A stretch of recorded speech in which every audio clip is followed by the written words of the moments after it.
Hello and welcome to another real world product review. Today I'm going to be looking at the Joby Gorillapod Magnetic, which is pretty cool. So it obviously sticks to anything magnetic, plus it has all the features of the regular Gorillapod. I've never actually owned one of these before, magnetic or otherwise. So this is going to be my first experience, basically just taking it out of the package and trying to see what it can do today.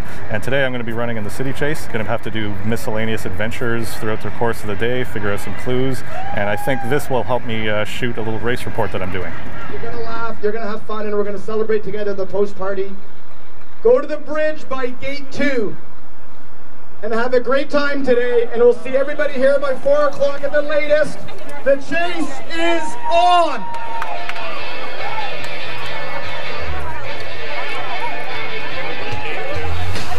So it's been raining off and on here a bit, but I'll stop for a second just to tell you about the first thing I used the Gorillapod Magnetic for. And ironically, it wasn't as a camera support system. These sport type cameras like the GoPro, they deliver some really great video, but the audio is always questionable. So I know I wanted to use an external microphone, but how do I manage carrying a microphone while I'm on the run?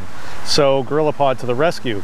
As you can see in this footage, I actually used the articulated arms to hold the microphone, and it also gave me a little bit of a handle to hold on to while I was on the run. So that came in really handy, and that was an unexpected use of the Gorillapod. Thinking outside its intended purpose like that, I've even added it to my camera kit, screwing it onto the top of the camera as an all-purpose magnetic grabby thing that I can use to hold just about anything. So the next thing I'll talk about is Gorillapod's boring feature. And I say boring because I'm going to be looking at it as a tabletop tripod right now. There's no shortage of tabletop tripods on the market, and at about $25, the Gorillapod Magnetic is competitively priced. Even the original Gorillapod without the magnetic feet is only $5 less. I don't know why they even make one without magnetic feet, unless you're working in the 1990s and you're carrying floppy disks and VHS tapes. I can't see where having the magnetic feet would be a negative.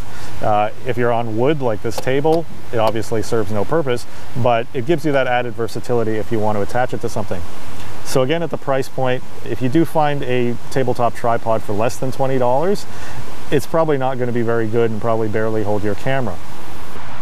So the signature feature of the Gorillapod is its articulating legs, and it's definitely what sets it apart even just by looking at it.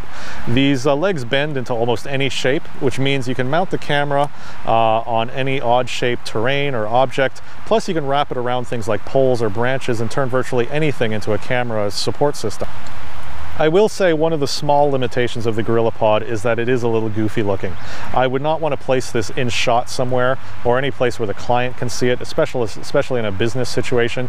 So for example, if I needed a tabletop microphone on a boardroom table, I would probably prefer to resort to a standard tabletop tripod just for that situation, or in a news conference or something like that. But other than that, I can't really think of too much negative. My intention when I bought the UltraPod was to keep it in my bag at all times.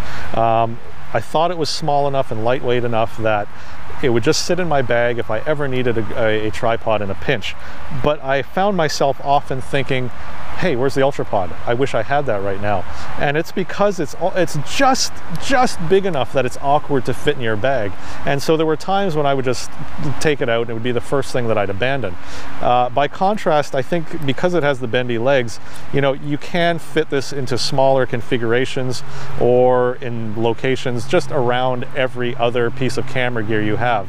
So it's much easier to pack. And I think for that reason, this will probably stay in my bag at all times. Chasers are running. These guys at the back really want to pass these teams. I see it. I see it happening. I see it happening. Team 62.3, nice finish. Way to go, guys. How was it? We are almost at the end of this 6-hour race. Come on.